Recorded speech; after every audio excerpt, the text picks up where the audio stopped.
Hi everyone, this is Prachi Joshi welcoming you to my YouTube channel. आज की video में हम पढ़ने वाले हैं क्लास 10th का chapter first history, the rise of nationalism in Europe का topic the strange case of Britain. Last video में हमने पढ़ा जर्मनी एंड इटली का यूनिफिकेशन। अब हम पढ़ेंगे ब्रिटेन का यूनिफिकेशन कैसे हुआ। ब्रिटेन की यूनिफिकेशन के लिए कोई वॉर एंड रेवोल्यूशन नहीं हुए थे।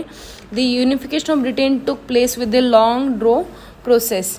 ब्रिटेन के स्टेट्स हुआ करते थे स्कॉटलैंड, आयरलैंड, इंग्लैंड, वेल्स। तो ये सारे के सारे अलग अलग आइडेंटिटी वाले लोग यहाँ रहते थे। जैसे कि स्कॉटलैंड में स्कॉट लोग रहते थे, इंग्लैंड में इंग्लिश लोग रहते थे, वेल्स में वेल्स लोग रहते थे, आयरलैंड में आयरिश लोग रहते थे।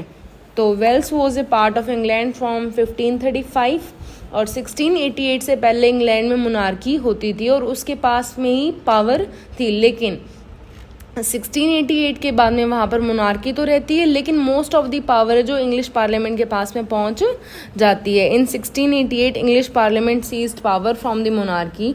इंग्लैंड ने आइडिया लगाया कि भाई क्यों ना इन सारे के सारे स्टेट्स को हम कैप्चर करके इकट्ठा कर लें ताकि अपनी पावर को एक्सपेंड किया जाए। इंग्लैंड सबसे पहले फोकस करता है स्कॉटलैंड पे।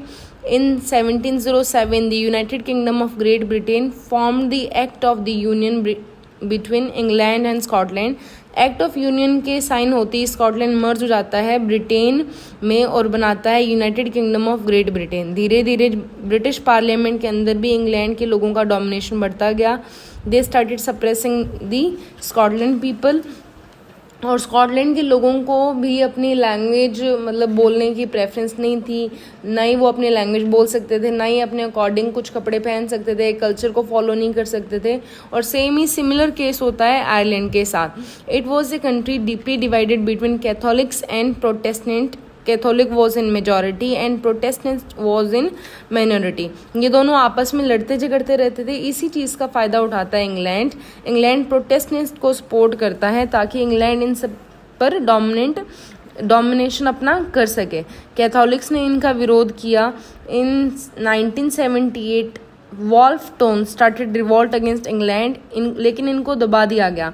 Finally, in 1801, Ireland was forcibly incorporated in United Kingdom और एक न्यू नेशन बना, ब्रिटिश नेशन। ब्रिटिश फ्लैग बनाया गया, नेशनल एंथम इनका बनाया गया, इंग्लिश लैंग्वेज को प्रमोट किया गया आगे। आई होप इस वीडियो से आपको सारे टॉपिक क्लियर हुए होंगे। मिलते हैं नेक्स्ट वीडियो में। Tata, bye bye, take care, thanks for watching.